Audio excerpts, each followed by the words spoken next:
Good afternoon, everyone, and welcome to another edition of Café Scientifique. And today, we are discussing the topic of business responsibility to respect human rights, the case of global sports governing bodies. And maybe that's the biggest title I have ever had for Café Scientifique, which makes me even more excited. So, we have today Andreia Florence, and she's a lawyer from Catholic University in São Paulo, with an Erasmus in International and European Studies from Sorbonne, and Masters in International Law from Geneva Graduate Institute.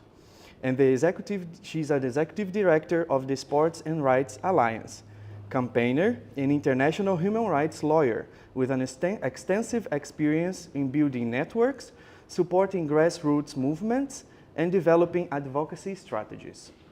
Her work focuses on advancing human rights through collective action, institutional change, and strong cross-sector collaboration. She has led and supported international campaigns and communication initiatives at the intersection of sports, right, and social justice. So let's give it up for Andreia Florence here today with us. So first things first, thank you so much for being here. We are having an easygoing conversation. I hope you feel very much comfortable being here with us. Thank you so much for coming to BSBI. And my first question to you is, what is this global governing bodies that everybody is talking about and the responsibility in their relation to human rights? What is this topic? Perfect. So first, thank you very much for having me. Thank you for the warm welcome, and thank you, Flavio, for the invitation. So global sports governing bodies is a big word, as you said, but in short, it means the International Olympic Committee, it means FIFA, the governing body for football, and then all the other bodies at the international level that govern the different sports. Why do they have human rights responsibilities, and when did that start? Right, so going back to 2011, when the UN Guiding Principles on Business and Human Rights were adopted, this was the first time when sports governing bodies or businesses in general had a question mark. How would they be responsible or not when it comes to their human rights obligations? So the UN Guiding Principles sets 3 pillars that are complementary and interdependent. So the first one is states' duty to protect. The second one is businesses' responsibility to respect human rights. And the third one is remedy, which both the states and government and businesses have to jointly respect and provide. The third pillar is usually called the forgotten pillar because remedy and access to justice is really still hard to achieve. And so why did the whole human rights and sports then come into place? And this was in 2010, actually, when Qatar wins the bid to host the 2022 Men's World Cup. At the time, South Africa was also hosting the World Cup, and we were witnessing forced evictions, the right to protest being violated. And then right after the next World Cup, which happened in my hometown, in home country in Brazil, we also saw mass protests talking about, the lack of access to sport, to hospitals, to schools, but also forced eviction, mass protests being also harshly violated by police operations and increased and militarized police. And that's when the Sport and Rights Alliance came together, because we saw how sports had everything to do with human rights, both in sports, so the rights of athletes, players, fans, journalists, but also around sports, the communities being impacted by those mega sporting events, and how entire countries were being impacted by these events. And so In 2015, we all witnessed the Barreau Lac hotel arrests when FIFA officials were arrested for corruption, money laundering, and racketeering. And all of this, the human rights piece, the anti-corruption piece, led to the first time ever that a sports governing bodies adopted human rights was FIFA in 2016 with Article 3. So in their statutes, they finally added human rights, recognizing their responsibility to respect human rights. Just to make a comparison, the International Olympic Committee was only in 23, almost 10 years later, that they adopted in the charter. And so what does it mean in practice to have those rights adopted? So for mega sporting events, it means that they have to take human rights into account at the risk assessment when countries put up their bids, when they are analyzing the bids and they are actually awarding, so as a criteria for award, and then after it's awarded, monitoring, making sure that there are grievance mechanisms for people to report in case there are abuse, and finally, access to remedy. And when it comes to sports outside of mega sporting events, sports governing bodies are also responsible for athletes, journalists, fans, and so making sure that these groups can always access their rights. And all of this, of course, needs to come with meaningful stakeholder consultation with civil society organizations, local movements, journalists, unions. All of it needs to come together, and sports governing bodies need to open themselves up to have that conversation. Yeah, but you mentioned including Brazil, including Qatar, a lot of examples already. I would like to hear a little bit more. And what is this type of risks that you mentioned, and what this has to do with sports, and how is your position about it? Yes, so when it comes to mega sporting events specifically, we try to look at before, during, and after. So before these events are taking place, we see a heightened risk on labor rights related to constructions for those mega sporting events. Press freedom and freedom of the press is super important, because a lot of times when journalists are trying to uncover those risks related to workers' rights, they're also repressed or discriminated against. Environment risks are also very heightened before the events, and forced evictions, of course, as we see paving the way for mega sporting events. During the event, we see the right to protest as a risk, freedom of expression, both of people trying to protest around the event, but also of athletes. Athletes have their freedom of expression reduced, actually, because of sporting events. So in the Olympics, for instance, they're not able to protest when they are in podiums, which is something that the Sport and Rights Alliance has fought against for many years, because athletes, when they speak out about human rights, they should actually be seen as human rights defenders and protected as such, even at the podiums. And after the event, we see a militarization of the police as a legacy. We see environment degradation and climate crisis increasing as a result of those events. Outside of the events, we see athletes being abused and harassed. Right now, the statistics is 3/5 of athletes suffer in one form of violence when they are in sports. Wow. So that's a lot. Yeah. Fans and journalists also seeing their rights violated around the event. So these are the main risks. And sports governing bodies, they have a duty towards risks that are directly caused. So when they're directly caused, they have to prevent and then provide remedy. When they are contributed, so a lot of times they don't directly cause, but they are exacerbated because of those events, then they need to try to prevent, use their leverage to respond, and then contribute to remedy.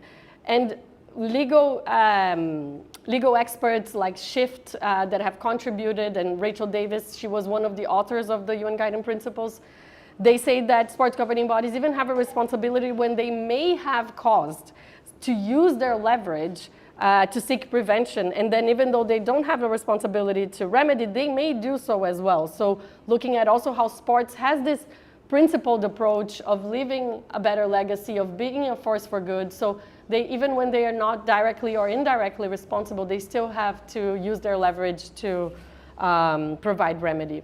And Andrea, when you're describing all these examples of risks, I don't know about you guys, but in my mind comes through 3 or 4 World Cup editions and Olympic Games that there's always some protest there and there's always something happening.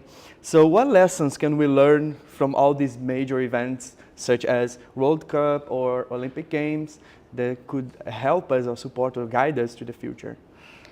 Yes, so I wanted to give an example of Germany, because the Euros that happened here in 2024 were actually the first one that had human rights from the bidding phase until its implementation. And it was in 2018, it was the bid, and they used human rights to assess the different countries that were bidding to host the Man Zero.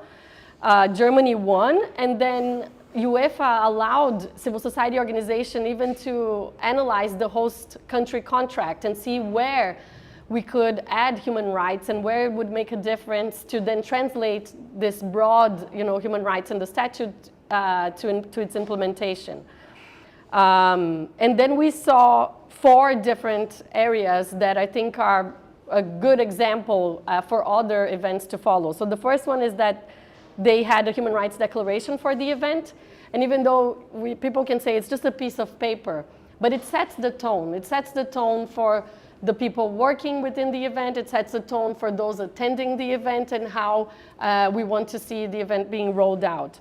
They also had a human rights advisory board with civil society organizations globally. So I was part of the human rights advisory board.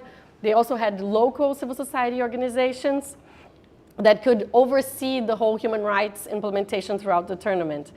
They also had a rapid response mechanism, which was the first time we saw at a global scale and unified throughout the country. So that meant that inside stadiums, if anyone was a victim of discrimination, abuse, harassment, they could access direct support from the Red Cross personnel, both wherever you were, or you could be taken to a safe room to have mental health support or any type of support. And finally, they also had an online grievance mechanism where people could report abuse that was not immediate but more structural, so that an independent law firm could analyze. And the same happened for Switzerland for the Women's Zero, and we hope for UK and I in 28 that the same systems would apply. Wait, now I'm a bit mind blown. You are telling me that the best example in the world we live today is Germany? Yes. So we should take a look to German examples of human rights protection and all of these cases based on the 2000s, right? Yeah. The 2000 example of Germany, perfect. Yeah. But I also think that there is, I really believe that there is a pressure from other brands, especially when you think about these huge brands that collaborate with these events and how they interfere in this process as well. They come apart, such as, and then if we think about Germany, we talk about Adidas, all these huge brands that are collaborating with these events, right? So my next question was about the sponsors and the partnerships and how they influence this process of getting or not to human rights. Sponsors are really important, and they have a big, big role to play when it comes to ensuring sports governing bodies adopt their human rights responsibilities.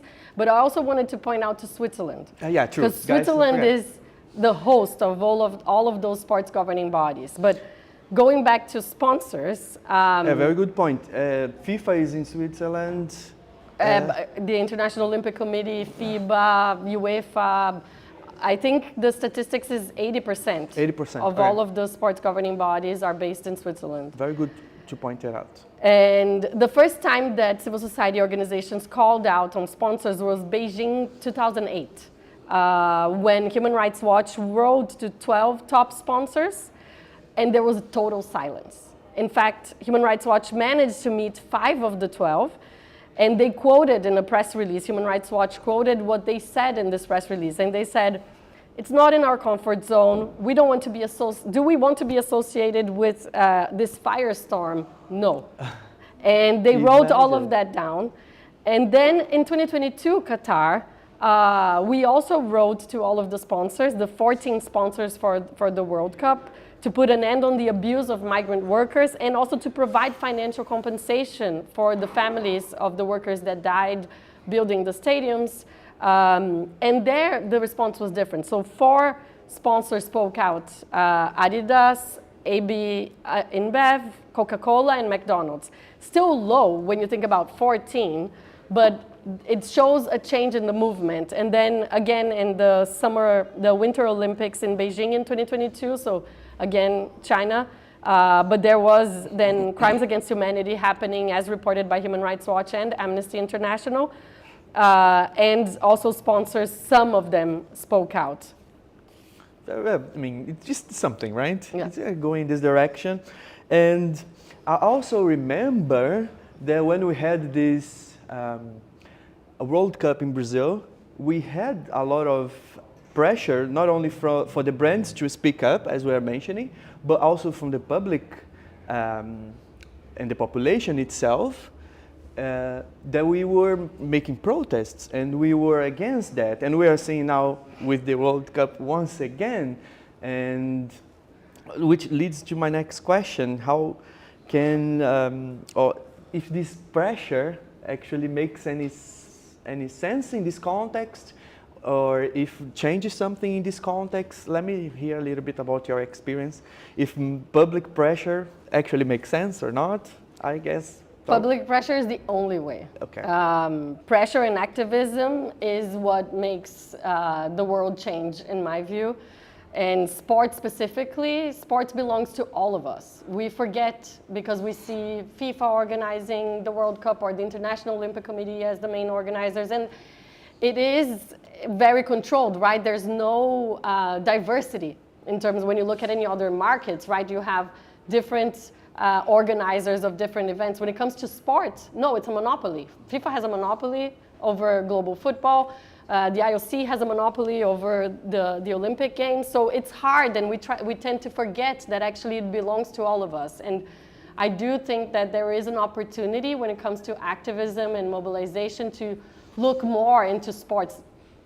Other sectors are already looking, right? Governments, they use sports to sports wash their image and launder human rights violations around the big stage that sports provide. But we also, in civil society organizations fighting for human rights, we should also look at sports more broadly to try to advance the rights that we believe. And so I wanted to give there an example of pressure that worked. And this is from the Afghan women. It's a report that we wrote about the fight of Afghan women in football for their right to play. And so in 2007, Khalida Popal founded the Afghan women's national team in Afghanistan against all odds, right? Because in 2011, Afghanistan was still considered one of the most dangerous countries in the world to be a woman. And then it was only in 2021, when the Taliban took over, they had to leave the country because then sports was totally forbidden for women. As you know, women in Afghanistan right now, they are forbidden to go to school, they are forbidden to play sports, they are even forbidden to talk in public spaces. And so they had to flee. This event could not happen in Afghanistan? No, not at all. And so we supported pressuring FIFA to help these women from Afghanistan to leave the country and flee the regime. They were able to get out of Afghanistan and reinstate in Portugal, UK, Australia, and the United States. But then when they left, they still wanted to play.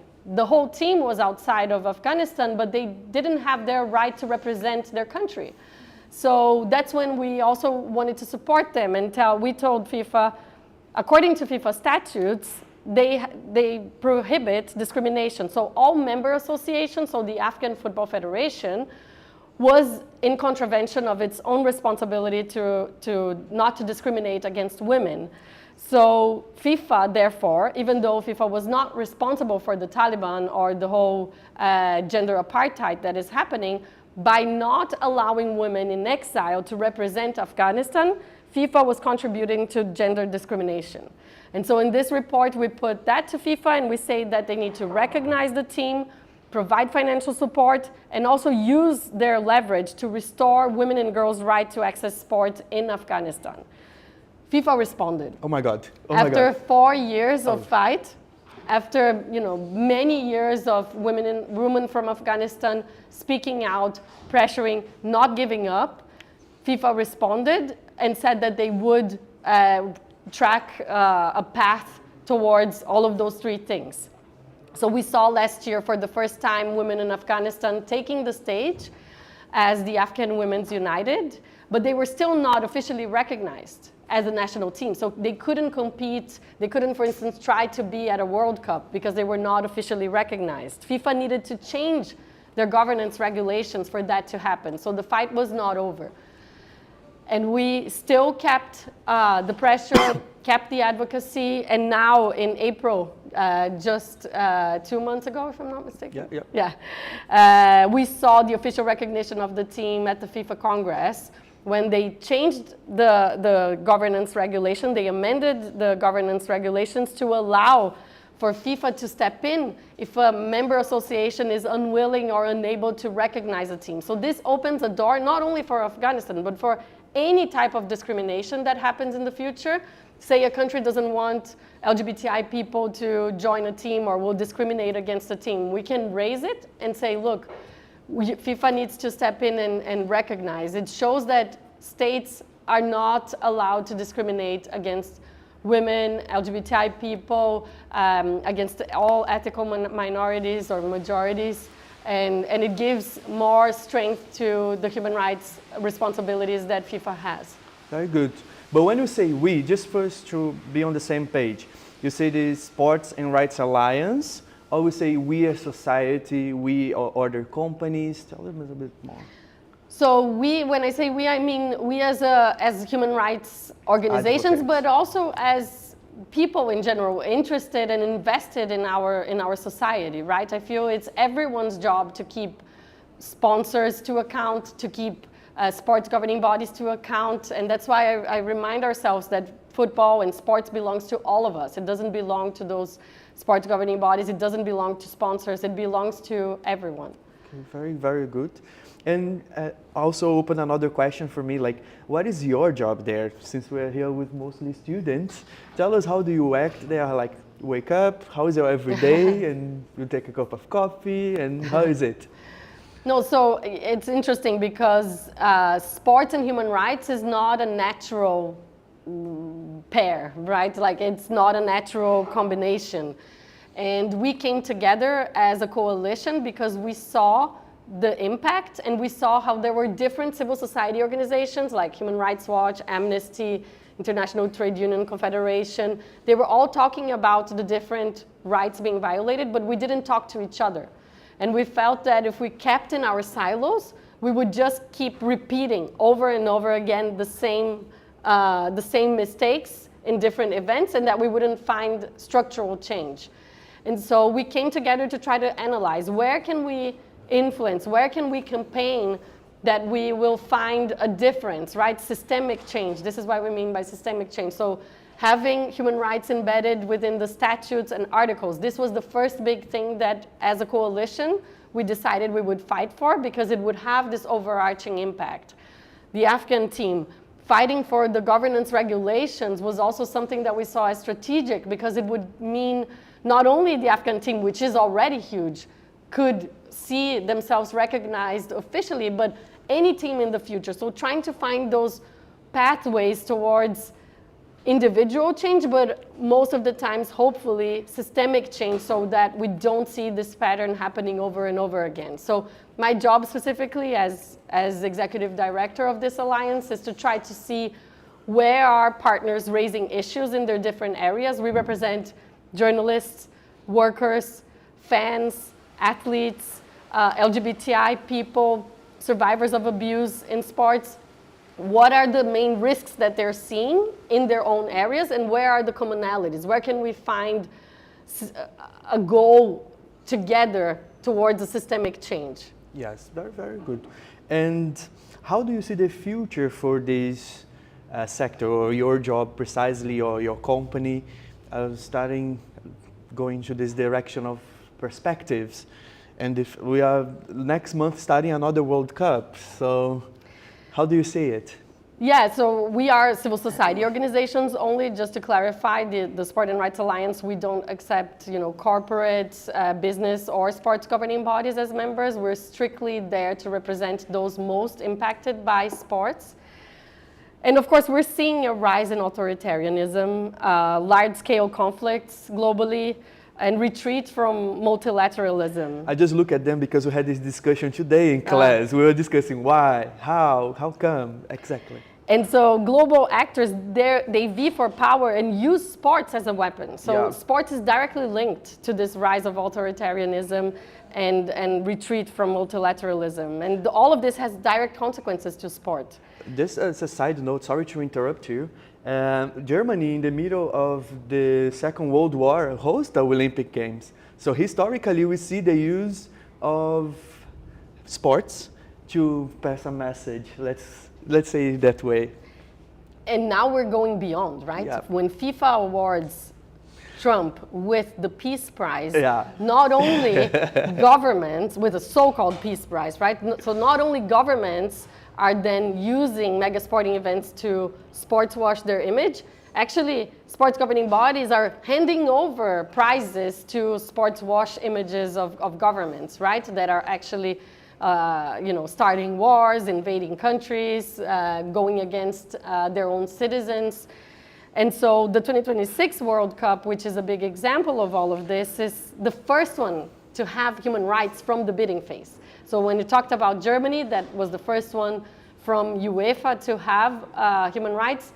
FIFA adopted human rights in 2016, and so it was the 2026 World Cup, the first one to have from the bidding phase until its implementation. And what has changed? Not much, we can say. The human rights implementation was not adopted as they first promised. So each city hosting the World Cup should have publicized human rights action plans, meaning they would say, these are the risks, this is how we're going to mitigate the risks, and this is how you can monitor whether we have mitigated the risks or not. This was not done. Only a few cities published, and the human rights action plans that were published were very poor. They didn't address main human rights risks that were previously raised by Amnesty International, Human Rights Watch, and other civil society organizations. We're also seeing in the US ICE arrests and increased violence towards migrant communities. Just to note that since January 2025, 92,000 people were arrested just in the 11 host cities in the US. So that's a very worrying number. The US, of course, under the Trump administration, passed legislation that increases surveillance for journalists, for ordinary fans to travel to the US. They have to hand over their social media accounts. They have to hand over private information to be able to enter the country. And the border control, they have full authority to grant or not entry, if you're not from one of the 4 countries that are actually banned to enter the US. So Senegal, Haiti, Cote d'Ivoire, and Iran are totally banned, even though they are part of the World Cup. So that's why the Sport and Rights Alliance is calling for the World Cup to be kept in the world, for FIFA to keep the world in the World Cup, because right now the world is not welcome in the World Cup. And so in sports, when it comes to mega sporting events, we really hope that in the next 5 years we center human rights, not as a ticking box, but as a central point from the start until the end. We are also going to see in LA 28, you mentioned the Olympics here, but in 28 we're going to see the Olympics hosted under the Trump administration in an election year. So that's going to be really important to watch. And of course, we're going to have next year in Brazil, the Women's World Cup, where we hope to see positive change in terms of ending abuse, more access to facilities, equal pay for women, and also more protection for women journalists in sports. So since they are also a big target for different human rights violations. It sounds you have a lot of work. So the last question I have for you here on my notes is a gift that I usually give to my students for all guests I bring here. In case I am a student here in BSBI in Germany and I felt fascinated by your speech, I would love to work as a human rights advocate as well. What is the suggestion? How would you suggest this pupil to go and work with this sector? Well, I think first is to remember that sports mirrors our society for the good and the bad. But it can also be an authentic force for good, only if it stops causing or exacerbating injustices and abuse. I also, again, wanted to remind that sports belongs to all of us. It belongs to all athletes that dedicate their whole lives to their performance. It belongs to every fan that brings their passion and every worker that makes sports possible. Sports is part of what makes us human, and it's time that we all demand that from major sports governing bodies, sponsors, and everyone involved.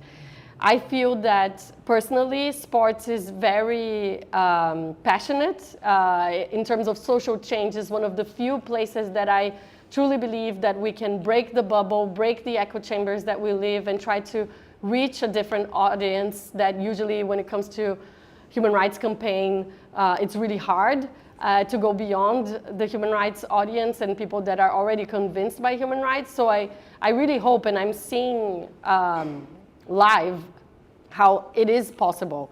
I feel that in a world that it's so hard to find hope and to find ways of breaking through, we had an incredible achievement with the African women's national team. We saw how people were dying for good news and how they were inspired by these courageous women, and how even in a country that is still violating women's rights every day, that gender apartheid is happening, outside they're giving hope. You know, outside women from Afghanistan are showing that it's possible. They are showing that sports is a way to give a pathway for their rights to be respected, and I fully believe in that. And so we welcome anyone that wants to join the movement, and I'd be happy to answer any questions that you might have.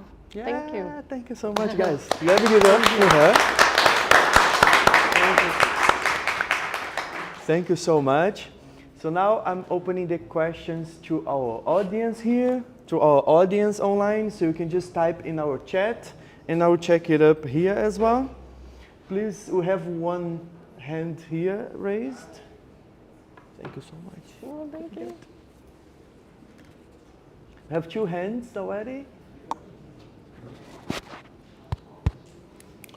We're really good in time, so we can take our time.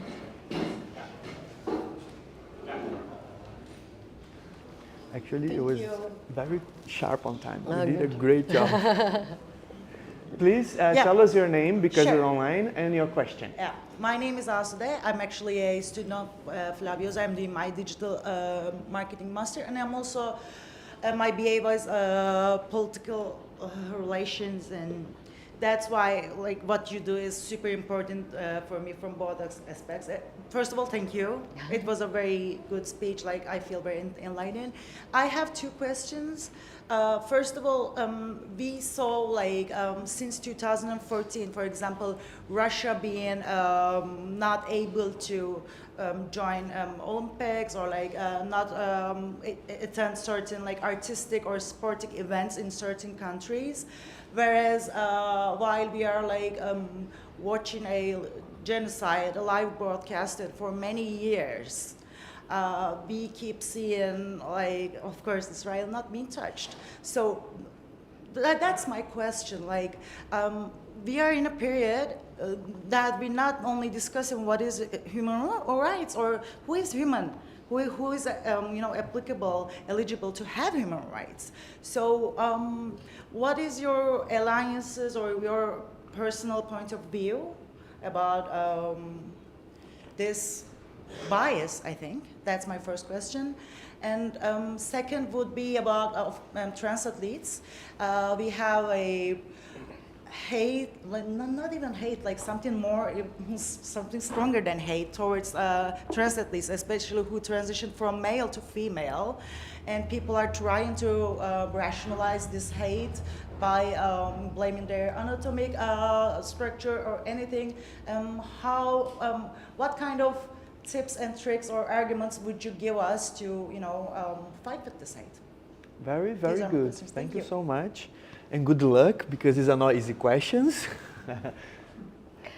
So the first question about Russia and eligibility of countries, the main issue there, and you said it already, is the bias, right? It's the double standards.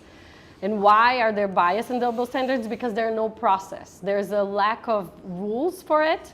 And so sports governing bodies just use it as a political agenda. Yeah. And so that's why you see those inconsistencies and double standards. Clearly, there are double standards, especially when it comes to eligibility rules. And it just became very exposed when Russia happened, and now seeing the United States and the Peace Prize again. I think it all comes together under this political use of sports and lack of clear and transparent criteria for all of this. And just a point there, I feel that sports always says that they are apolitical, but the fact that they don't have clear human rights rules makes them political. These are political rules.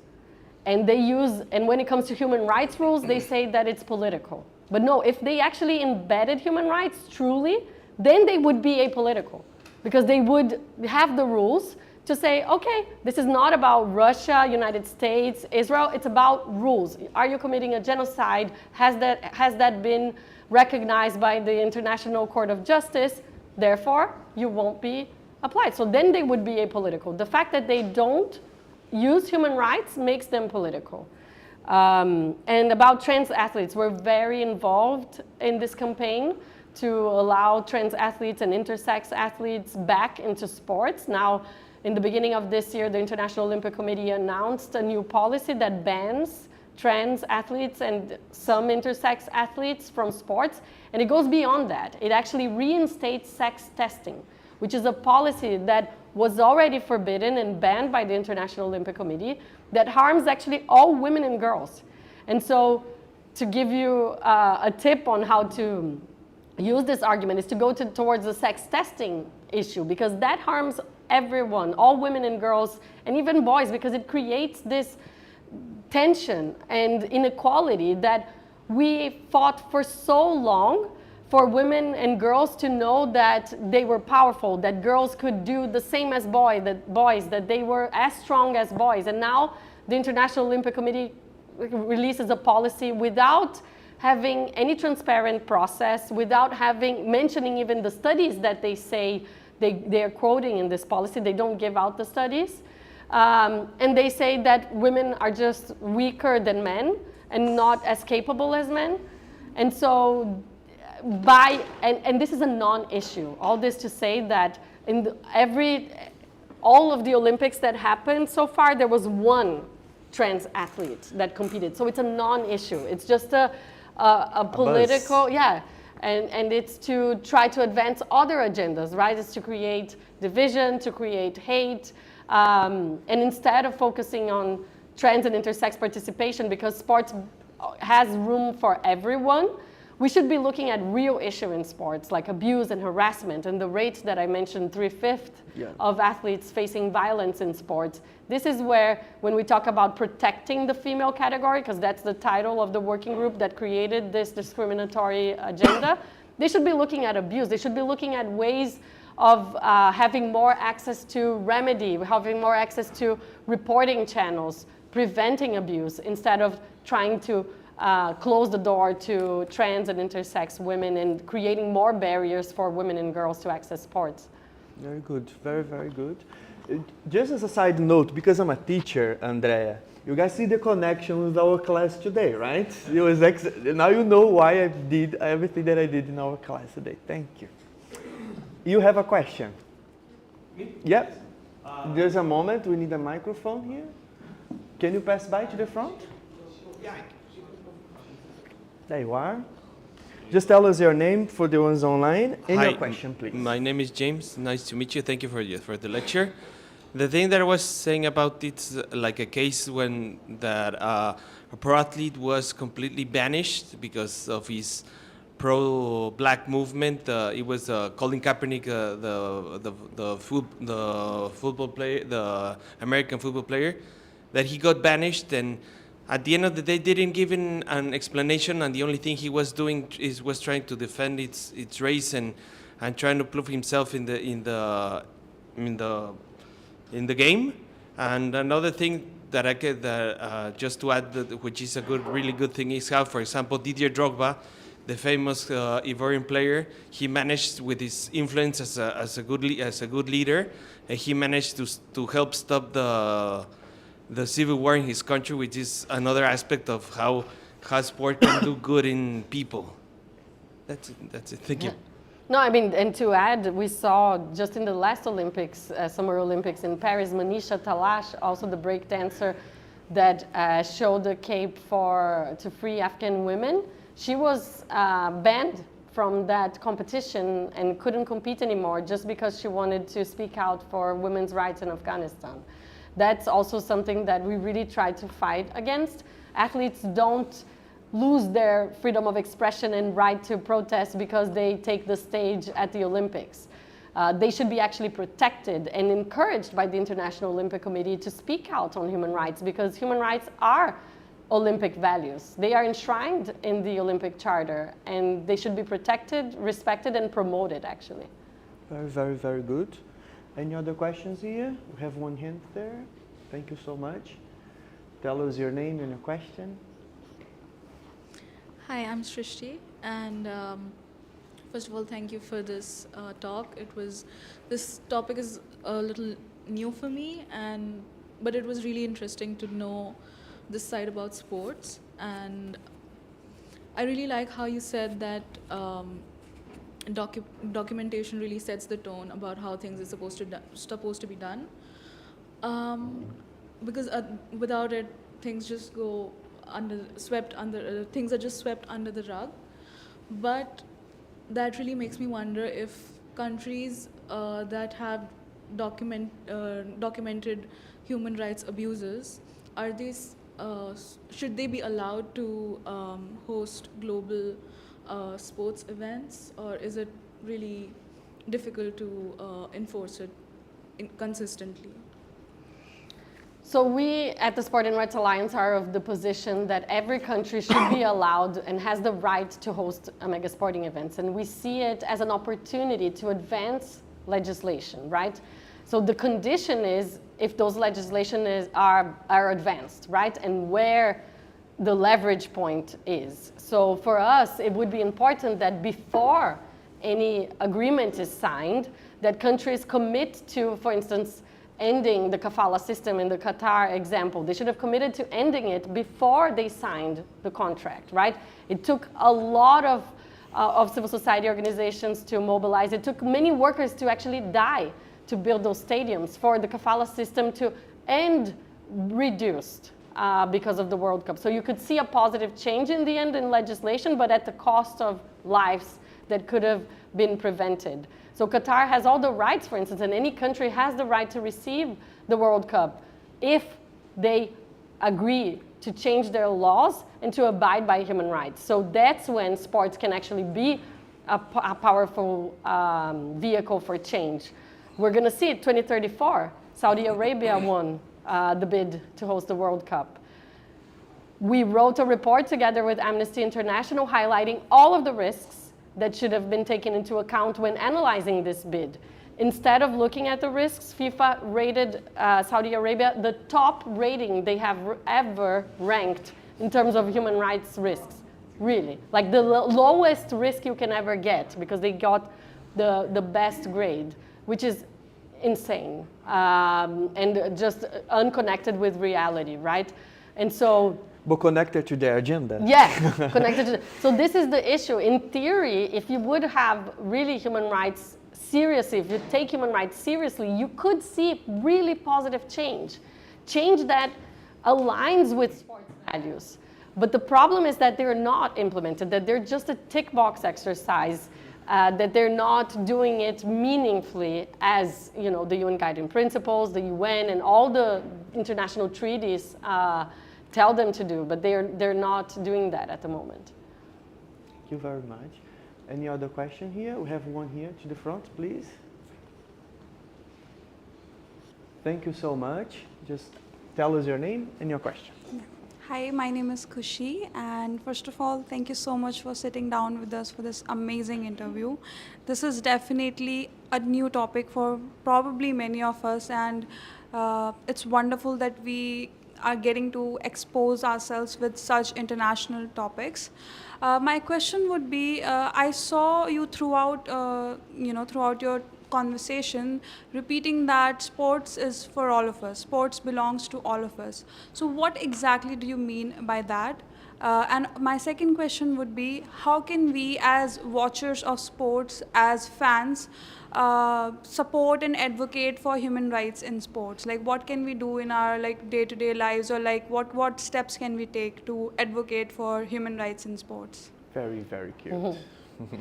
So I really wanted to emphasize that sports belongs to all of us, because I feel that we need to have more activism in sports. I feel that there are ways that we can use sports to advance rights that are not seen in other parts of society. And we, as citizens of this world, and trying to get everyone to advance as society, we should also be looking at sports as a way to do that. And in relation to your second point, what can you do?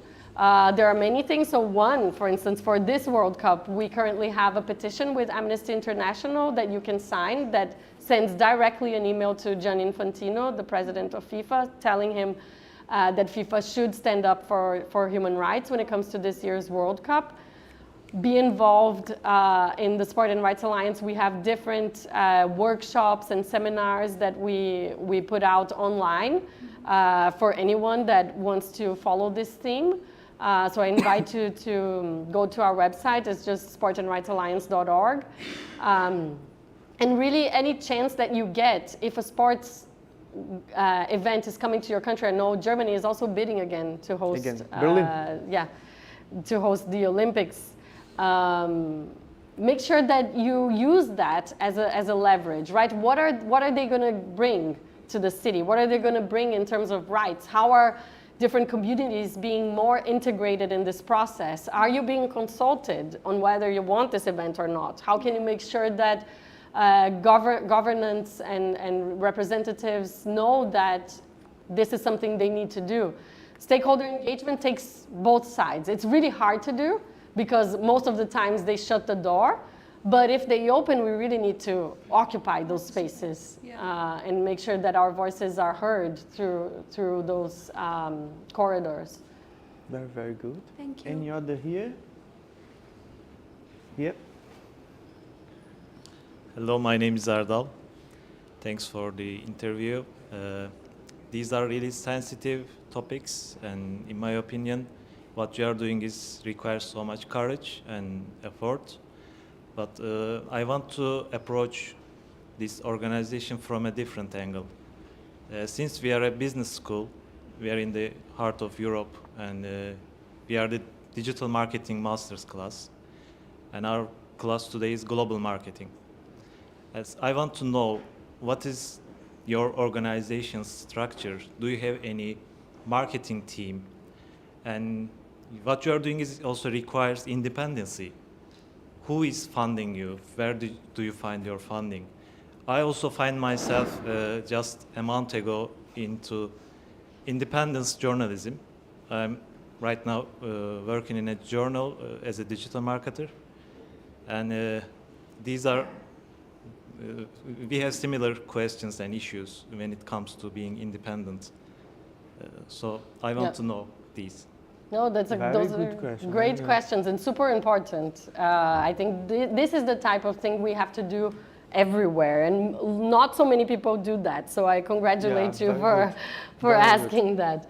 So we, as I mentioned, we only represent civil society organizations, so there's no conflict of interest in that sense that we have as a member, because we are an alliance, right? It could have been that FIFA was part of our alliance. We don't have FIFA or any sports governing bodies.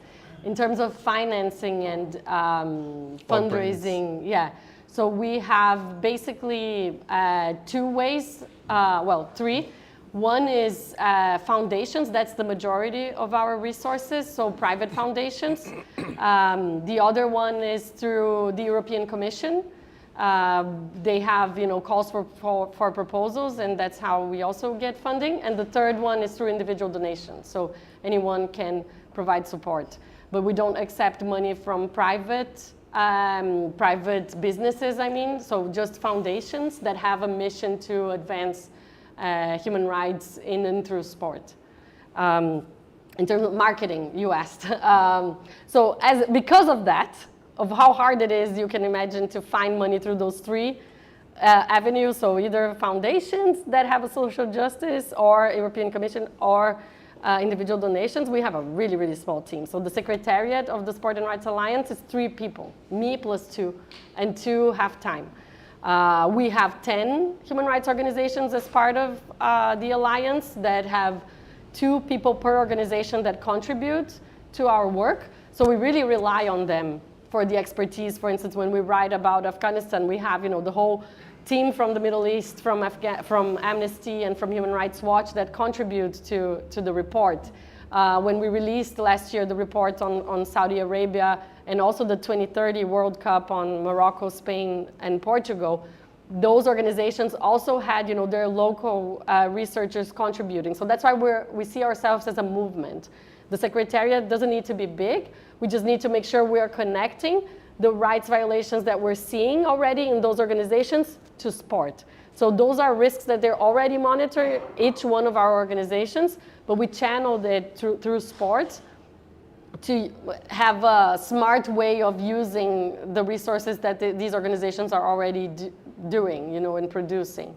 I think I hope I answered your question. Then I have a follow-up. Yeah.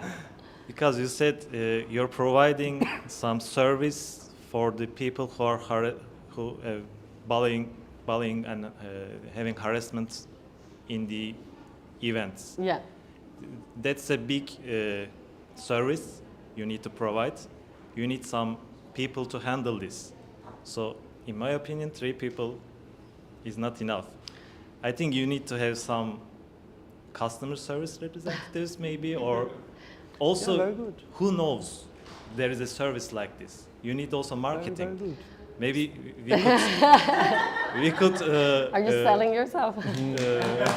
Yeah, why not? Yeah, that's my student. He needs to do it. It's business. We should write an article about your So just organization. No, it's interesting, your question. There's a big in the civil society organization movement. There's a big. I would classify in 2 ways civil society organizations. Some that are service providers and some that are systemic change organizations. So we are systemic change organizations. That's why we don't need for now like a big support system, because we just take on board strategic cases that we see can advance policy change. So we definitely don't aim or try to portray that we provide services to everyone that is impacted by sports. We definitely do not do that. What we try to do is change the system so that these violations stop happening. We highlight some cases when we have the capacity to do so, to try to prove the argument that the systems need to change, but we don't have the ambition nor the ambition, or the mission to provide services to everyone impacted. In fact, we see that as responsibilities of governments and sports governing bodies. That's why we have them as targets, because they are the ones that need to provide that system, not civil society organizations struggling for funding and for resources. Thank you. Very good. Any other question here? We have one in the back. The last one, because we have one online as well, and then we are good. Hello, thank you for the conversation that you showed us again, I came very late, and I just want to know, what was the topic, and could you please tell me, what are you representing, just before asking the question, just to see if they're relevant or not. So I'm the executive director of the Sport and Rights Alliance. It's a coalition of global civil society organizations and trade unions working to advance human rights in and through sport. Okay. the rights of sportsmen, yeah, or rights of the human? Which one? Rights of what? Like sorry? sportsman rights or like humans' rights overall? You're talking Human about rights of athletes, fans, Athletes, journalists, workers, everyone around and inside of sport. Okay, yeah. So I got like okay. So my coach yeah heard some like the whole conversation. Yeah, he wants to ask some if you're against politics, yeah, in sports, aren't you also adding politics into sports? Because like you put in your own agenda, yeah, into the whole thing, and everything is agenda. And how is your thing is better for the industry? So human rights are beyond politics, right? Human rights is a set of agreements that as a society we have signed up for. Governments are part of the United Nations. They have signed different treaties like the UN conventions on human rights, on child rights. All of that are rules that we as a society have abided by and adopted. And so this goes beyond a government, a president, or a regime that has been elected, right? In theory, everyone should, and every government should be abiding by human rights. So this is not a political agenda. It's actually rights that we all have that goes beyond any political agenda, or that should go beyond any political agenda. Yep, thank you again. And one more, I would say, right now, yeah, there's going to be Roland Garros. Yeah, it's Roland Garros. Yeah. Like one of the biggest like tournaments right now is happening. So as you see, yes, some like tennis players, yeah, like they collected each other like together, yeah, and decided to make some boycotts after after the news of decreasing the funding for 15% from television views or something like that. So some sportsmen, yeah, started like what did they do? Oh yeah, there are some there are some press conferences, yeah, and they purposefully, yes, they have only 15 minutes like press conferences instead of like as it's supposed to be longer and answering for the journalists. Yeah, I was just wondering like, is it correct for the sportsmen, or will they be even like penalized at the end of the tournament or something like that?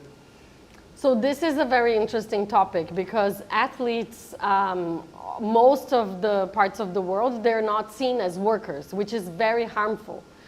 There's also a big question in sports as to when do you start to be a professional athlete or not? When can you access workers' rights, meaning right to stop work, to bargain, right to enter into a collective bargaining agreement, right to boycott. So all of this is part of the work of recognizing athletes as workers. They are workers as any other workers, and they have the right to stop playing or to stop doing what they're doing for better rights. So we'll always defend athletes' rights to boycott or to or not to play in favor of their rights as workers. Yeah. All right. Good. Thank you. Yep. And for our next tip, you could have started your questions for the last question. To come here late and ask your guest if this topic is relevant is not okay. Yeah. Okay? Right. Thank you so much for your question. And thank you so much, Andreia, for being so kind to be so kind.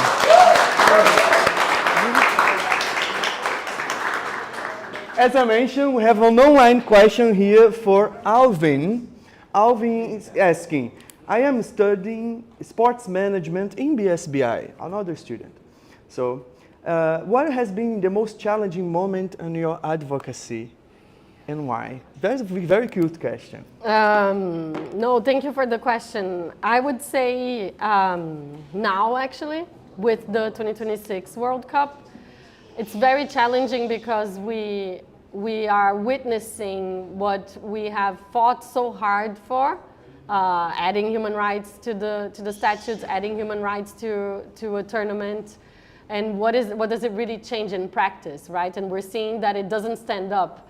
It's a very hard challenge, standing up for the United States of America under Trump administration, but it should have met it should have at least played a better fight, if I would say, you know, like human rights should have gotten a little bit out of it, and we should have seen a more courageous FIFA, a more courageous way of trying to implement human rights, but that's not what we're seeing. So the biggest challenge now is what comes next? What else is needed? Where else can we add, you know, governance, structures, responsibilities, so that we don't face another 2026 World Cup Olympics under where, you know, sports are hostages of a country that is violating human rights, tearing communities apart, all under the umbrella of football unites the world. That doesn't. Yeah. But it doesn't. Thank you, thank you, thank you, thank you so No, much, guys. thank Let's you. give it up.